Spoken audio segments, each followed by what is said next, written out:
guys, it's Manager Kylie, and in today's video I'm going to be sharing with you the different positions in volleyball.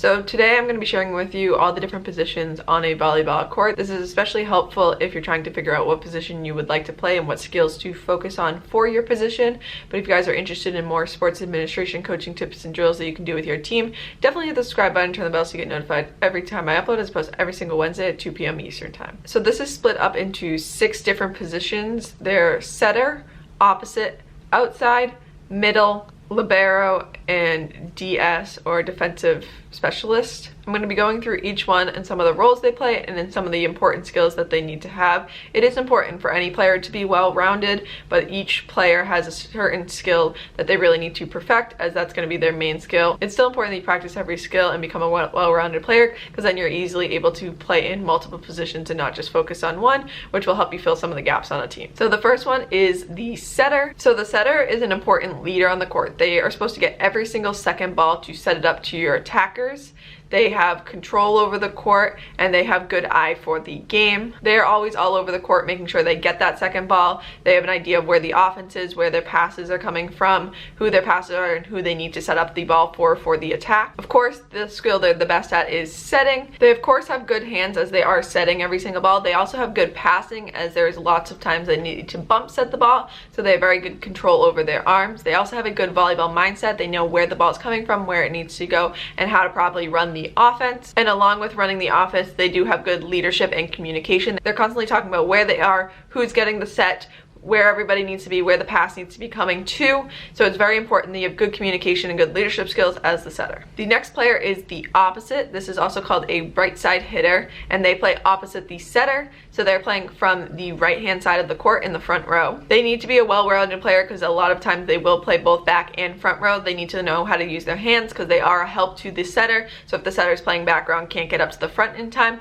they are there to set the ball as the opposite hitter. It is also important that they have a good serve, as they are usually not somebody that's subbed out on the court. They usually stay on the court the whole time. It's also a good position for left-handed players. It is important that they're both good at passing, blocking, as they are up on the net a lot, setting, as they are the backup, as well as serving. So this is definitely a position that it's important to be a well-rounded player and have good skills at all different parts of the game and not just a specialty. The next one is your outside hitter. These people play both front and back row, and these are your strong attackers. These are the strong attackers that you see from the side coming down and really hitting that ball down. So they have a very strong attack. They're the player that gets the most sets in a game, and they are definitely a critical part of the game, as many of the attacks come from the outside. It is also important that they're good at blocking, as they are helping your middle and blocking the weak side from the other team. And of course, they need to be good at attacking and also serving and passing, as they will be using those skills in the back row. The next player is your middle hitter or middle blocker, and their main job is to stop the ball from coming over the court or to hit the ball down on the other side of the court. They help to build a strong block with the two teammates, so they're either blocking in the middle,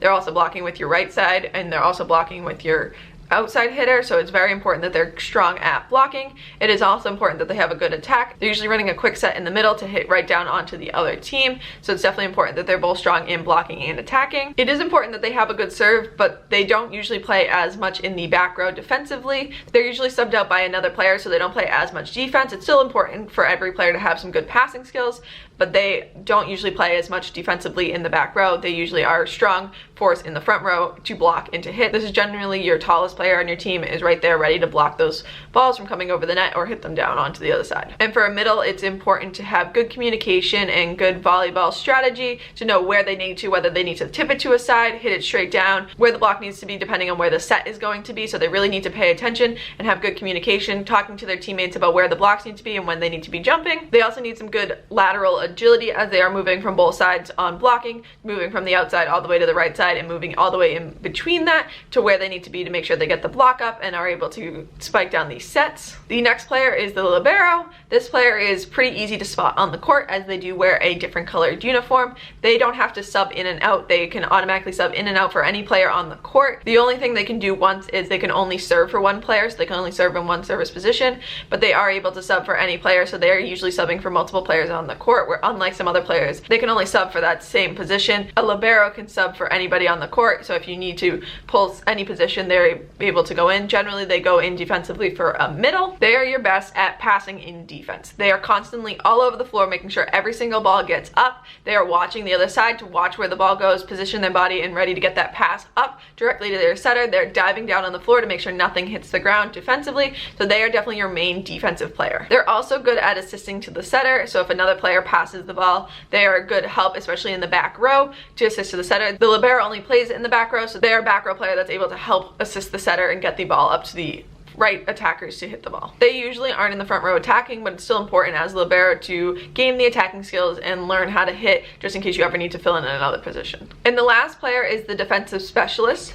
So this player is similar to the libero, but they are a regular player on the court. They don't wear a special uniform, and when they sub in and off, they do count as one of your subs. A lot of times this is used if you have a weaker player that isn't as good defensively. You'll sub them in for that person in the back row. They can play right next to the libero and them can be on the same court at the same time. This is just another defensive position. They are usually very strong at passing and defense. They also can play in the front row and be strong blockers. You'd put them in along with your two other attackers to add another strong blocker. So you can use them in both the front row and the back row, where the libero is only used in the back row. So you do have a little bit more flexibility with this person, but this person's specialty is the blocking and the passing and the defensive part of the game. It is important for this player to be good at blocking, especially passing, and have very good communication. As they are playing a lot of defense, they're usually calling where the hit is coming from on the other side so they can get into position and pass the ball up to your setter. They also have good agility and volleyball strategy, knowing the game and knowing where to slide around and be able to quickly move their feet to where they need to be. So I hope you guys found this video informative. Let me know in the comments down below if there's a certain position that you love playing and what's your favorite position to play. I do also have a video like this for basketball, which I will leave linked in the iCard for you to check out the different positions on a basketball court. And if there's any other sports you would like me to explain the positioning for, like softball, baseball, soccer, any of that, definitely let me know in the comments down below. I would love to do a video on that. But I hope you guys enjoyed watching, and I'll see you guys next week.